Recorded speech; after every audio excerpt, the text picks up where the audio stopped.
जिल्हा स्त्री रुग्णालयामध्ये अग्नितांडव पाहायला मिळाला। यामध्ये 3 बालकांचा होरपळून मृत्यू झालाय।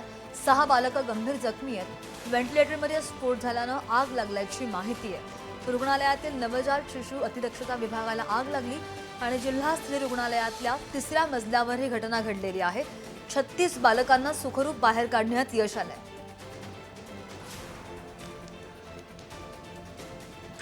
अमरावतीच्या याच दुर्घटनेवरून विरोधकांनी सरकारवर मोठा निशाणा साधलेला आहे। पाहूया। व्हेंटिलेटरवर बच्चू होता। आपला 3 दिवसापासून बच्चू होता त्याच्यावरती आणि मगाशी अचानक 3:30 वाजता अचानक असा बॉम्बसारखा स्फोट झाला त्याचा। कुठलं स्पार्किंग वगैरे काही आढळलं नाही, काही नाही, एकदम स्फोट झाला आणि आग लागली एकदम।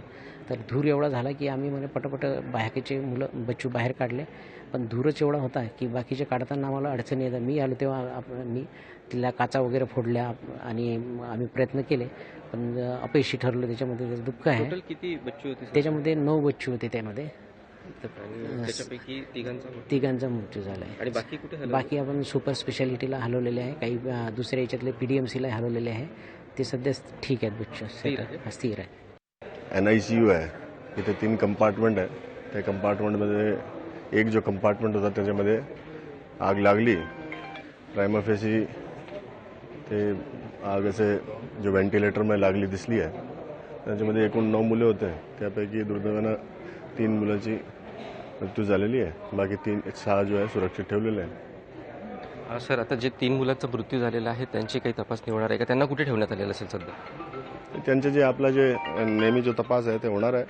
पोलीस आपली नेहमी प्रक्रिया करते। आता काय जे काही कारण आहे त्यांचे आपण तपास शोधू आणि त्याप्रमाणे पुढे कारवाई करू। तकरीबन 3 बजे के टाइम वो आग लगी और हमको बाहर कर दिएगा और बच्चे इधर से उधर, हम समझो हमको तो होश ही ठिकाने नहीं थे कि ऐसे क्या हो गया, पर कैसा हो गया। हम हमारे बीवी के लिए गए वहाँ पर लेने, तो बोले बच्चों को लाओ, बोले पहले वहाँ से उठा के, तो बच्चे वहाँ से गायब थे पूरे। फिर हम बहुत ढूंढ रहे हैं, हमने 1-2 घंटे ढूंढे कि बच्चे कहाँ है, हमारे बच्चे कहाँ है, बताओ बताओ, तो बता नहीं रहे।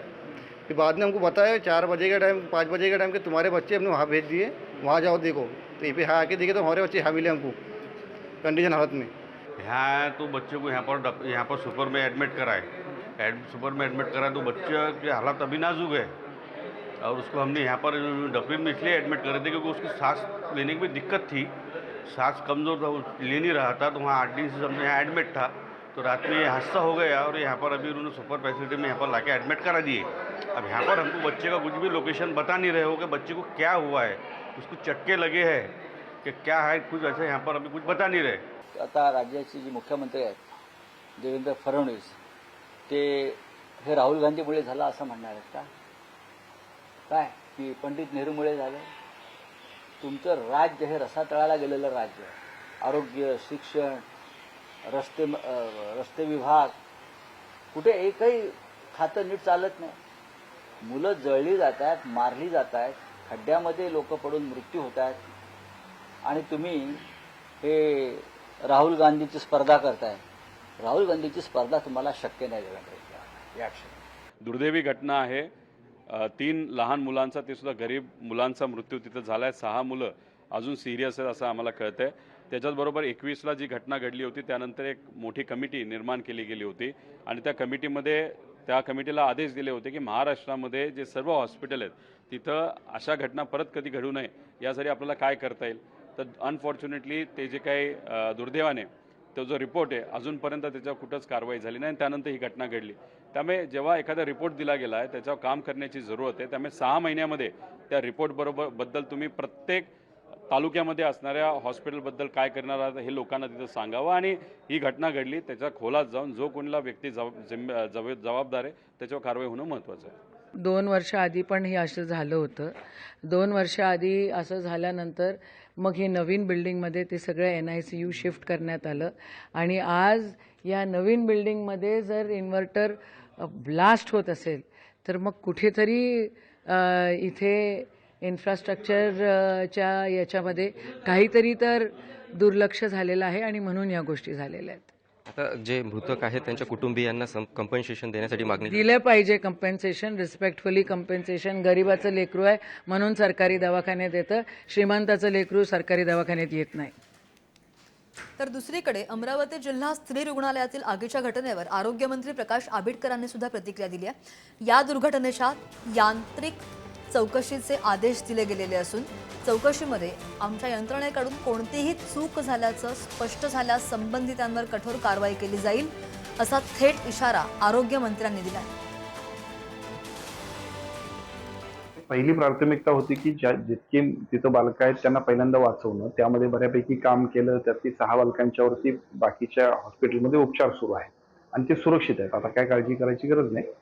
यानंतर ही घटना घडली कशी किंवा कशामुळे झालं, नेमकं काय चूक होती याच्याबद्दल सुद्धा टेक्निकल टीम काम करेल आणि त्याच्यानंतर त्याच्याबद्दल जर काय त्याच्यात अनियमित असेल, आमच्या यंत्रणेकडून काही चुका झाल्या असतील तर निश्चितपणे त्याच्यावरती सुद्धा कारवाई होईल.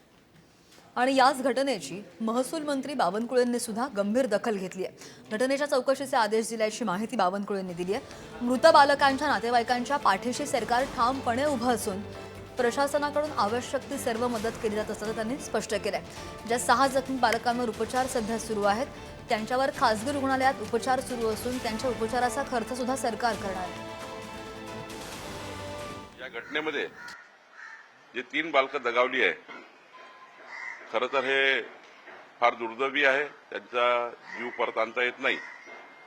पण त्या परिवाराला 5 लाख रुपयाची प्रत्येक परिवाराला मदत देण्याची घोषणा माननीय मुख्यमंत्री मोदी यांनी केली आहे.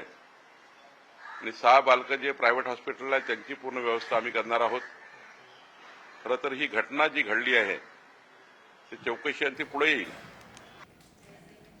आणि याच नवजात बालकांच्या मृत्यूच्या घटनेनंतर माजी खासदार नवनीत राणांनी रुग्णालयाची पाहणी केली. यावेळी त्यांनी रुग्णालय प्रशासनाकडून फायर ऑडिटचे दस्तऐवज मागवले.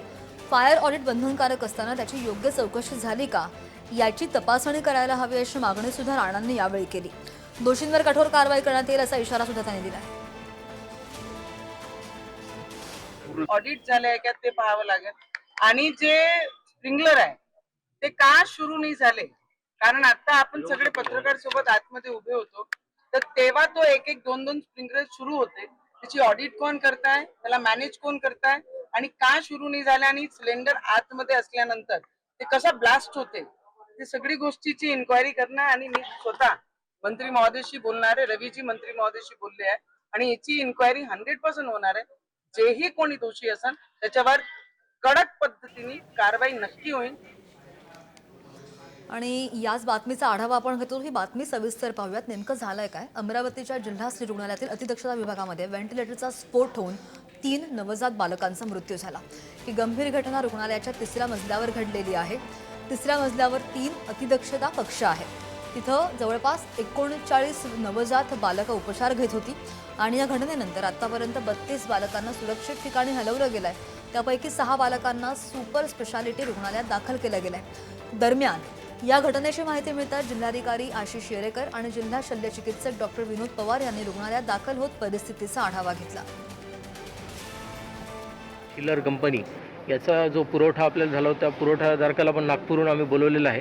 त्यांनी पण त्याचं जो इक्विपमेंट आहे त्याचं एक प्रकारचं ॲनालिसिस करावं, कारण असंच एक घटना 2023मध्ये पण इथे रिपोर्ट झालेली आहे. त्यामुळं वारंवार जर असं होतं आहे आणि इक्विपमेंटमध्ये काही त्या ठिकाणी फॉल्ट आहे का हे चेक करण्यासाठी आम्ही त्यांनाही बोलवलेलं आहे.